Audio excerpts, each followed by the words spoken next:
నెల్లూరు జిల్లా వెంకటాచలంలో పర్యటించారు మాజీ మంత్రి కాకాని గోవర్ధన్ రెడ్డి.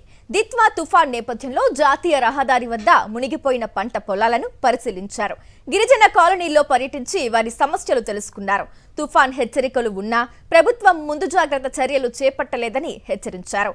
జిల్లా యంత్రాంగం, అధికారులు అలసత్వంతో ప్రజలు తీవ్ర ఇబ్బందులు పడుతున్నారని కాకాని గోవర్ధన్ రెడ్డి ఆగ్రహం వ్యక్తం చేశారు. నెల్లూరు జిల్లాకు సంబంధించి గత 3 రోజులుగా వర్షాలు కురియడం, ఈ 2 రోజులు విస్తారంగా వర్షాలు పడతాయని చెప్పి వాతావరణ శాఖ ముందస్తు సూచనలు జారీ చేసినా సరే జిల్లా యంత్రాంగం, అధికారులు నిమ్మకు నీరెత్తినట్లుగా వ్యవహరించడంతో ఈరోజు ప్రజలు తీవ్రమైనటువంటి కష్టాలు పడేటువంటి పరిస్థితి ఏర్పడింది.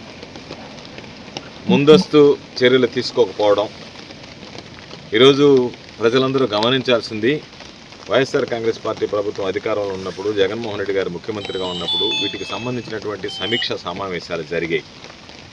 వాటిలో ఎక్కడ ఎటువంటి పరిస్థితులు ఉత్పన్నమవుతాయి, వాటిని ఏ విధంగా అధిగమించాలనేటువంటి దాని మీద ఒక కార్యాచరణ రూపొందించుకొని ప్రజలకు ఇబ్బందులు లేకుండా ఈరోజు మనం ముందస్తు చర్యలు తీసుకునేటువంటి పరిస్థితి ఏర్పడేది.